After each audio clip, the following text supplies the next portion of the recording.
Hey,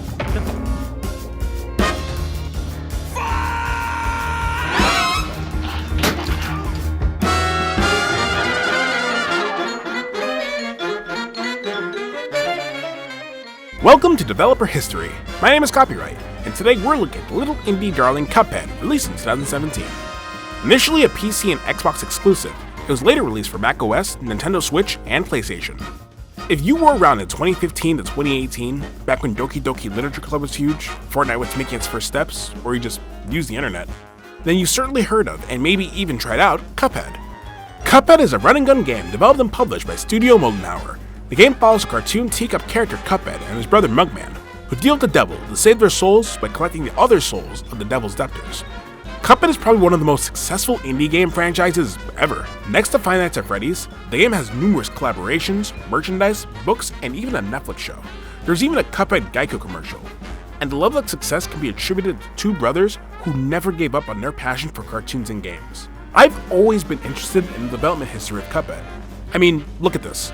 Every element of this game was hand-drawn and took nearly 10 years to complete. This game is a technical wonder. Now, because of my new hobby, I finally have an excuse to spend a week learning how this game was made. So, kick back, relax, and get your drinks ready, as we take a sip into the marvel that is Cuphead. Studio Moldenhauer is a Canadian indie game development studio founded by brothers Chad and Jared Moldenhauer. Cuphead is the first and only game they developed and published. They got it right on the first try. Fucking nailed it! Fucking nailed it! The game was written by Evan Skoldick, Jay Clark did additional animation work, and Tony Cuculuzzi led programming, with Maya Moldenhauer doing all of the inking for every single frame of animation. Its development began in the glorious time of 2010, when Xbox was at its peak, being on top of the AAA game market, when PlayStation was still making new and innovative games balancing between various types of genres, and finally Nintendo, destroying the entire market with the Wii and DS. Fun times. At the start of development, they developed the game using Microsoft XNA, a game development framework that allows developers to create video games for Microsoft-based platforms. It provides a set of tools and libraries that simplify the game development process, making it easier for hobbyists and indie developers to create games. Stardew Valley, Terraria, Celeste, Bez, and Charlie Murder are some of the most popular titles developed with this framework. Later, they switched to the Unity game engine in 2014, which gave them a wider range of platform support and supplied them with more tools, making game development a snap. And it was all developed from the safety and comfort of the brothers' homes. What's that? Why did they go for a 1920s animation style? Well, to answer that, we need to go way back to simpler times. During their youth, Moldenhauers watched many Golden Age cartoons, thanks to the VHS supply that their parents had. Growing up, the two had a shared interest in video games. They attempted the game in the style of Cuphead in the early 2000s, but lacked the tools to continue, and 2D platformers were also super dead at that time. That is, until everything changed with the release of Super Meat Boy in 2010.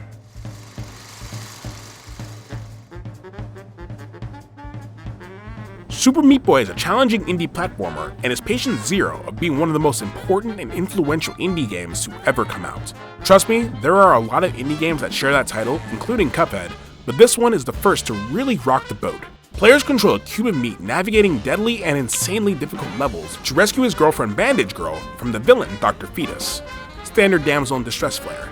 However, the game is known for its fast-paced gameplay, references to popular games at that time, game mechanics that require extreme precision, and its incredibly dark humor. Like, Jesus.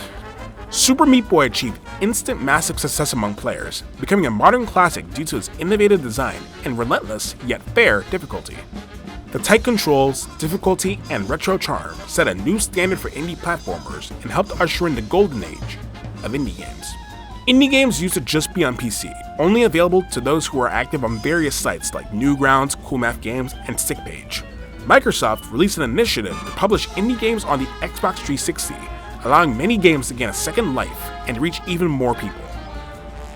The success of Super Meat Boy put indie games on the map and proved to many people that indie games do have a space in the industry.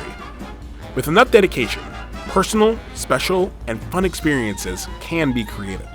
Thanks to the game serving as direct inspiration, as well as the resurgence in 2D platformers, the Molten Towers took another shot at developing the game that would again capsize the boat of indie development. The character that became Cuphead was heavily inspired by World War II propaganda animated short Toyback Series Episode 3, Picture Book 1936, or its street name more commonly known as Evil Mickey Attacks Japan. The short features a scene of the character with a teacup for a head, protecting his friends by turning into a tank to fight the flying Mickey pterodactyls and snakes. Yeah, just sit with that. This is the character that became the inspiration for Cuphead. The Molten Towers tried their own versions of the design and animation because they found it so strange. According to them, we just thought, well, let's try that. We thought it was so odd. I drew a couple of versions of it, and right away, it stuck. Before settling on him as the main character, the brothers had created around 150 different character designs, including a Kappa wearing a top hat, before landing on the iconic mug that we know today. The style of Cuphead is inspired by cartoons from the golden age of American animation, such as Disney and Fleischer Studios, along with famous cartoonists associated with those studios, Ub Iwerks, Rim Network, and Willard Bowski. A time when cow udders indirectly made Hollywood squeaky clean with censorship. That is not a random statement. If you think censorship is bad now, let me tell you about the Hays Code. The Hays Code, officially known as the Motion Picture Production Code, was a set of guidelines for censorship in Hollywood films from 1934 to 1968, aimed at regulating quote-unquote moral content. It banned cursing, graphic violence, and sexual content, ensuring that films adhered to certain moral standards. Censorship. I hate it. This is one of the various reasons why, if you look at films from that time frame, everyone looks so jolly and happy, as if they're on the best cocaine and LSD that money can buy. Which they probably were. And a lot of films are just good guys defeating the bad guy and saving the day, using the Wizard of Oz as a strong foundation. For animation, this meant any sort of reference to sexuality or graphic imagery were removed, because a bunch of suits looked at this and saw horrors that I can only imagine in my nightmares. Animators use udders as a comedic side gag because, be serious, what else are you going to do with a cow? This did not adhere to the Hays Code protocol and was swiftly banned, covering up characters and making them more sightly for good old-fashioned all-American family households. Chad even lamented that there was something that was lost once the industry became hyper-focused on cleaning everything up for family audiences. Fleischer Studios served as the magnetic north of the animation and art style for the Molten Towers, with the brothers having a shared interest in their animation style and subversive and surrealist elements. Fleischer Studios was basically anti-Disney.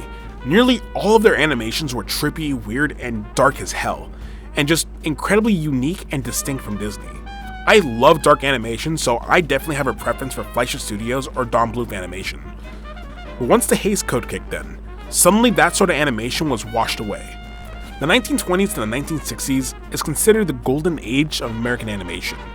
If you're interested at all, definitely look up information surrounding the Hays Code because it is a very interesting topic related to the film industry. For Cuphead, the Molten Towers utilized the animation styles and techniques from the early 1930s to restore the unsanitized animation of that era, to serve as a giant love letter to that style of animation. As I mentioned earlier, Cuphead is a nostalgic callback to retro games. According to an interview with Killscreen, Chad stated, "If you go back to the 8-bit or back to the Atari era, if you misplace one pixel, it's not a cute imperfection. It's a horrible detail. So I think as pixel artists got better, they just refined that process and kept up with that perfect digital look. It's tough to find games that have those human flaws in them. These days, pixel art is, well, A, overdone, but also B, immaculate, enshrined by fetishizing .gifs.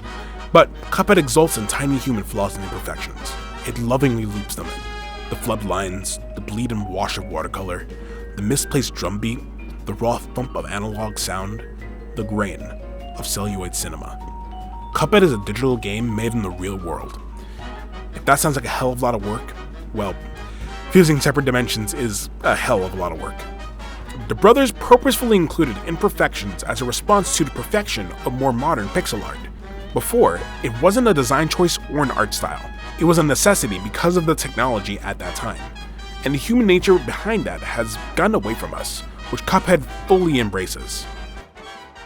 The Molten Towers described Cuphead as having a challenging retro game core and made sure to emphasize the gameplay over plot, just like in retro games, as well as adhere to simple stories being told in animated shorts. This makes total sense on why the game is so hard, Retro games are notoriously super hard. It's because these games will go up to $50 or more in value. In today's money, that is $110 for one game. I mean, just look at the prices for the N64 alone. It's ludicrous. I'm looking at you, Nintendo. Video games were relatively new at this point, and it would be like a 30 minutes, hour-long experience for $110 if the games were easy to play. So, to compensate for the time it would take to beat it and the money that you spent, they turned the difficulty all the way up to Wumbo. Retro games are challenging not only in terms of difficulty, but also because of mechanics or level design being completely against the player. Cuphead embraces these elements, but never fully dives into them. The difficulty is a key part of the game's nostalgic vibe, something it's built around to capture that old school feel, mirroring the games that the brothers grew up with. And like most incredibly retro games of the time, the game is difficult, but not unbeatable. They had a stacked crew for the development of this game. The crew that was formed was tiny, but full of talent and creatives. The studio hired a Romanian developer, a Brooklyn animator, and an Ontario jazz musician. The score was composed by Christopher Madigan and consists of 51 tracks performed by jazz and big band musicians, with an additional 35 tracks for the DLC. The game was worked on remotely over a period of 10 years. The brothers tackled every detail of Cuphead like they were artists and musicians from the 1930s, aiming to make a game that felt right at home in that era, all while channeling the mindsets and spirits of 80s retro game developers. Like Chad had said, they were making a digital game in the real world, meaning every aspect of the game was made physically. I cannot talk about the development history of Cuphead without talking about Maya Moldenhauer and the team behind Cuphead, the unsung heroes of Cuphead. Maya is responsible for inking every single frame of Cuphead, even while she was pregnant with her and Chad's children.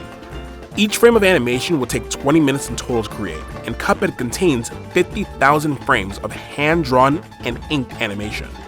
That is drawn multiple times, mind you, to give a sense of movement for every frame, even if the characters are standing still. That is over 2 years worth of non-stop drawing across a period of 10. More artists were brought in, however she was responsible for inking each frame. Studio Moldenhauer did not want to cut any corners for the game, and the whole team was responsible for making something truly beautiful and sticking to their vision against any and all odds. After this video, I really suggest listening to Maya's lecture at the DICE Summit in 2018, where she directly gives a lecture on the game's journey. Initially, the game was planned to have multiple difficulty levels, and it chose to abandon a typical damsel in distress plot for one where Cuphead creates trouble with himself with the devil. There was a ton of cut content for the game. Many levels, attacks, and bosses were either cut or reworked. Very ironic considering how many bosses did make it to the game. Studio Moldenhauer planned to surpass the Guinness World Record for the number of boss battles in a run-and-gun game by having more than 30 compared to the record's 25 in Alien Soldier from the Sega Genesis. Spoiler alert, they surpassed the record by having 36 bosses in the base game. This number also includes the 9 mini-bosses in the King Dice boss fight. Cannot imagine how difficult it must have been to develop this game. Like, really think about it. This was an indie game developed over 10 years. In a time when indie games weren't as prominent as they are now, the mixture of financial struggles, working remotely, work-life balance, learning period-accurate animation, learning how to make a game, visual effects, music, with a limited number of staff, are just a handful of the various challenges Studio Moldenhauer faced. The Moldenhauers even remortgaged their houses to help finance it. For indie games, the level of dedication to a project goes unmatched. You have so much working against you. Time, money, tears, carpal tunnel, and so much more. You need to have so much confidence in your project to be able to follow it through. The tools that are available for modern day developers weren't there back then. And I think it's easy to take indie content for granted, because when we consume media, we forget that real people worked on this and had to sacrifice so much for a dream. And that time we spend on an experience will never match the amount of time that was worked on to bring it to you. That's one of the reasons why I love this game so much. It's very personal, and it bleeds through every single frame. Also, it's just a very fun game to play. Speaking of, let's get into the gameplay. The gameplay of Cuphead focuses on continuous boss fights and run-and-gun levels across 4 areas, with the final level being a fight against the devil. While most boss battles occur on land, some involve piloting airplanes and shoot-'em-up bullet hell segments. Each boss fight offers 3 difficulty modes: Players must defeat bosses in regular mode to progress through the game and unlock expert mode after beating the game as a post-game reward for the masochists out there. Once you clear a level, it will open new paths to navigate the overworld, Inkwell Isles, so that you can progress. While players are allowed to keep their equipment after death, progression really depends on collecting coins scattered across run and gun levels and a few hidden across Inkwell Isles, to be able to purchase new weapons and charms at the item shop Pork Rinds Emporium. The gameplay's frame rate is 60 frames per second. The animation itself runs at 24 frames per second, the standard in American film. Cuphead's developers use a technique where the animation stays at 24 frames per second, but the game still refreshes at 60 frames per second. This means the characters don't move for every single frame. Instead, they hold their drawn poses across multiple frames, keeping both the visuals and gameplay nice and smooth. A key mechanic of the gameplay is the parry system, where players slap pink objects to charge their super meter, a row of 5 cards used for enhanced attacks. On that note, the reason why they use 5 cards to represent the meter is because that is the number of the cards that you use in poker. Parrying is the most satisfying mechanic in the game. When you land a successful parry at the right moment, or a series of successful parries, you feel like an absolute legend. Through this, players can unleash powerful super moves by fully charging the parry meter. These super arts are unlocked in Mausoleum challenges, where players parry ghosts to protect a mysterious urn in each of the first 3 worlds. The Mausoleum challenges also offer a nice break from the intense gameplay of the other levels. The game even has a song telling the player to make sure to take breaks from playing the game. That's what I like about hard games that have good difficulty scaling. When you die, it's not unfair. You know exactly how and why you died, and from that, you can improve. And players are rewarded for making it through. It's not difficult for the sake of being difficult. Although, the more you die at a boss, the boss's completion mocks you more and more. After completing a level, the players are ranked with a grade based on performance through the time it took to beat the boss, how many parries they did, and how much HP they retained. And in Inkwell Isles 2, you'll be able to see how many times you died by interacting with Quadratus, who resides within a pool of water. Cuphead's brother Mugman is also playable as a co-op partner within the game. On the game's initial release, Mugman could not be controlled by the first player. However, as of the updated April 2019, the first player can now choose to play as Mugman instead of Cuphead, making it so that Mugman won't have to be controlled by the second player. They both share the same ability set while having unique animations and can share coins collected throughout the game. Thanks to the game being co-op, either player can return to the game after being killed if one of the players parries the other's soul before it rises off the screen. Aside from Mugman, there's one more playable character who plays very differently compared to Cuphead and Mugman. So you remember the Mausoleum challenges that I just mentioned? So, in the urn, you protect a character known as the Legendary Chalice, whose role in the game is that of a damsel in distress like in classic animation plots. However, in those plots, they serve as the love interest for the main character to essentially win after saving them from the bad guy. Thank you, Haste Code, even though damsel of distresses have been around for a long time before then, but still. In the game, the Legendary Chalice is a supporting ally to the brothers, whom the player has to rescue to obtain new super arts. The DLC expansion, Delicious Last Course, adds a new area with its campaign, including new bosses, weapons, and charms. A third playable character is also added, Miss Chalice, which is the name of the corporeal form of the Legendary Chalice. When either Cuphead or Mugman is equipped with the Astral Cookie charm, you can summon Miss Chalice to play as her. Miss Chalice has her own unique set of moves, including a double jump, an invincible roll maneuver, and a parry dash. The combination of strategic upgrades, parries, and powerful attacks adds depth to the game's boss fights and run and gun levels, keeping the action intense while rewarding skill and precision. Precision being a key word. For some of these levels, you need to be locked in. One wrong step, and it's all over. The game was unveiled during the Xbox press event of E3 2014 to audience approval, but it was not available to play and was estimated to be 40% complete. Initially, it was expected to be extended via expansion packs with 10 to 15 bosses each, similar to how when Shovel Knight came out, it was released through multiple packs. Same with Binding of Isaac and even Sonic & Knuckles with the lock-on cartridge. But they settled to keep everything in one big game. Funny enough, Chad and Jared didn't join the show. They remember that people were talking about it on Twitter, but when they saw it, they noted it as nothing crazy. But little did they know that this was the moment that all of their hard work was starting to pay off. Immediately, people took a liking to it due to the quality of the art. It was starting to be discussed, and over time, these casual talks formed into a loyal fanbase. Throughout 2015 and 2016, they had reached the peak of the development period. Studio Moldenhauer were investing more time and effort into the project, hiring more staff and increasing the scope of the entire game by adding even more bosses, with more and more publicity being built through Microsoft and the fanbase that they had gained. Cuphead was released on September 29, 2017 for Windows and Xbox One, and it supports Xbox Play Anywhere, which is an initiative by Microsoft to ensure that for certain games that are supported, if you buy a game through the Xbox or Microsoft Store, you can play it on supported platforms with fully synced saves, settings, and achievements for no extra cost. King Features Syndicate has licensing rights to merchandise and assorted paraphernalia, which there is a lot to unpack with that. King Features Syndicate is a legendary media company known for distributing and licensing iconic comic and cartoon characters like Popeye, Betty Boop, and Felix the Cat. They played a major role in shaping early 20th century animation and newspaper comics. It's purely amazing that Studio Moldenhauer got them to acquire Cuphead's merchandising rights, because it places the game alongside classic cartoon royalty. Cuphead's animation style perfectly aligns with King Features Syndicate's legacy, making the partnership feel like a natural continuation of that style of animation, bringing the game full circle with the cartoons that it was inspired by. Cuphead received extensive acclaim and numerous awards for its artistic style, animation, and challenging gameplay.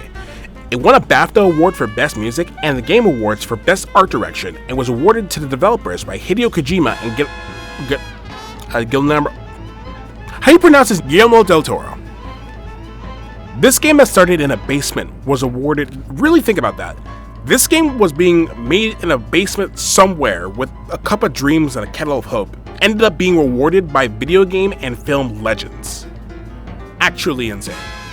Major publications like GameRanks, best one by the way, IGN, Game Informer, Polygon, and many more ranked it among the best games of 2017. Critics praised the difficult pattern-based gameplay, describing it as tough but fair and even motivating. Cuphead's hand-drawn visuals and jazz soundtrack were widely celebrated as cohesive and beautifully crafted, enhancing the game's charm and nostalgic appeal. The game's boss rush structure was commended for offering unique, memorable battles, though some reviewers noted that its run and gun levels lacked innovation. Honestly though, the level of success that Cuphead received cannot be stated in mere words. I can firmly say that Studio Moldenhauer probably did not expect this game to become an instant hit. Many Let's Players did playthroughs of the game, which served as the main source of its popularity and being announced and released during the height of popularity of other indie games, like Undertale, Five Nights at Freddy's, Doki Doki Literature Club, Hello Neighbor, Bending the Ink Machine, Getting It Over Betty Foddy, and Baldi's Basics currently being the most relevant viral games. This added more fuel to the flames of the raging fire that is known as the fandom frenzy. Custom music being made by various online artists, fan art and crossovers, fan-made levels, fan animations, and all the little things fandoms do brought this game up from the little cup that could into the steaming kettle that it became. In the first 2 weeks of release, more than 1 million copies of Cuphead were sold worldwide. 3 years after its launch, it had reached 6 million sales. Cuphead, the Delicious Last Course, accumulated 1 million sales within less than 2 weeks of its launch. But the fun didn't stop there. I wasn't joking when I said at the start that Cuphead is probably one of the most successful indie games to ever come out. In 2020, 2 years after the game was released, a Cuphead Mii Fighter costume was added to Super Smash Bros. Ultimate via DLC. It also came bundled with one of the game's boss level themes, Floral Fury, and 4 Cuphead themed spirits that were added to the game. The game was only out for about 2 years, and it already fast-tracked its way into Smash Bros. Sure, it's a Mii Fighter costume, but the fact that a game that just came out not that long ago was already getting recognized by Smash Bros. Attests to how impactful Cuphead is to the indie market. Later in 2020, Arby's collaborated with Studio Moldenhauer to add limited edition toys and paper crafts to its kids menu at select locations. Yes, I know that is a very random collab. Like, I would get it if it was Super Meat Boy because Arby's has the meats, but Cuphead seems a little off. But I don't think anything could be more random than the Cuphead Geico commercial. I have no words, I don't even know why this happened, but it's here. A tabletop game, Cuphead Fast Rolling Dice Game, was released in 2021, featuring a companion app that plays music and calculates the score, letting the players get into gateway gambling. The merchandise is vast. Books, comics, Cuphead's decapitated head complete with a ceramic straw, the whole enchilada. Eventually, an animated series based on the game was released by Netflix Animation, because, duh, why wouldn't they? That would actually be a huge oversight if they didn't. The Cuphead show was announced in July 2019 and premiered on February 18, 2022. The show does not use pen and paper animation methods like the game, and instead uses digital animation. To meet streaming service deadlines, the show's production crew was unable to utilize hand-drawn animation like the game, instead choosing to use puppet-based methods while also putting in various elements to match the 1930s rubber hose style, which is a damn shame. The series should have been given more time to cook and use the hand-drawn style.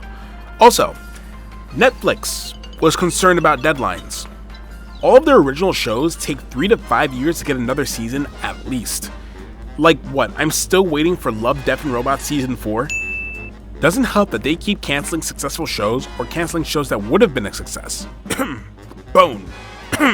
Anyways, Chad and Jared serve as executive producers alongside CJ Kettler from Kingfisher Syndicate.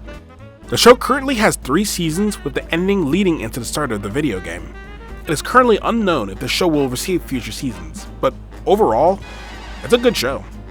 Personally though, I hope that in the future we get something that resembles the game more closely and have, I don't know, animated shorts resembling the cartoons from the Golden Age. But hey, that's just a dream. A pipe dream. Moving on, DLC for the game, The Delicious Last Course, adds a new island, boss encounters, and third playable character, Miss Chalice, was unveiled at E3 2018 for release in 2019. However, the new content was pushed back to 2020 to avoid putting too much pressure and crunch time on the development team. It was further delayed due to the COVID-19 pandemic and was eventually released on June 30th, 2022. During the Game Awards of 2021, there was a live musical performance of the main theme for The Delicious Last Course, revealing the DLC. Initially an Xbox One and PC exclusive, throughout the future of the game's lifecycle, it was ported to various platforms, including macOS, Nintendo Switch, PlayStation 4, and in June 2019, a port for Tesla Inc.'s OS for some of its cars was announced by Elon Musk, who expressed his appreciation of the game. It was released in September 2019 as a part of Tesla software version 10, though Inkwell Isle 1 is the only section that is playable. Again, like Arby's and Geico, very random. And finally, a physical version of Cuphead alongside a limited and collector's edition was announced on October 11th, 2022. It came with the game and DLC on a single disc or cartridge. The limited edition comes with 6 comic card strips, a membership card, art by Studio Moldenhauer, and a Miss Chalice bobblehead. The collector's edition comes with a handcrafted Cuphead marionette and outer box to be able to display. It also comes with a music box, a map of Inkwell Isles, a game case that looks like a book, and also comes with everything in the limited edition except for Miss Chalice. The Japanese physical release of Cuphead in April 2023 featured cover art by Yoshihiro Amano, a legend in the film and video game industry, who created an original illustration of the game's characters in his signature style. I urge those who are frustrated with this game to put it down and never pick it back up. Give it another chance. I can assure you that you are missing out on an experience that will leave you incredibly satisfied and give you a fun time. And if you want, call someone over so that you can play the game together and be left with a memorable experience that will put a frown and then a smile on anyone's face. It's like Sour Patch Kids. First it's sour, then it's sweet. And what is a sweeter experience than calling up the boys, sitting down on the couch, and having some good old fun? With the indie boom of the 2010s, Cuphead was monumental and is a modern hallmark of gaming. The characters are in fucking Smash Bros. That is amazing. And I'm glad that this is a game that on some level, most people will have heard about, have seen, and will continue to play. And I cannot wait for the next game that Studio Moldenhauer develops. But until then, we have Cuphead and various other indie games to hold us over. I want to thank all of those who decided to check this video out. This video was being written while I was working on the Arkham Asylum video so that I could have something to serve as a bridge to the next video that's coming out. But time sort of got away from me. I'm a lazy sucker, what can I say? I am glad I chose Cuphead though, because it has always been a wonder to me how the game was made, and now I get to share that knowledge with you guys. Making this video was very inspiring. As for the next video that's coming out, I would tell you, but my memory seems to be a little fuzzy. Oh well. Just be sure to keep a lookout for a new video in the next 2 weeks, and be sure to check out the previous 2 videos I made. Be sure to like, subscribe, comment, share, and all that other jazz. But most importantly, stay tuned.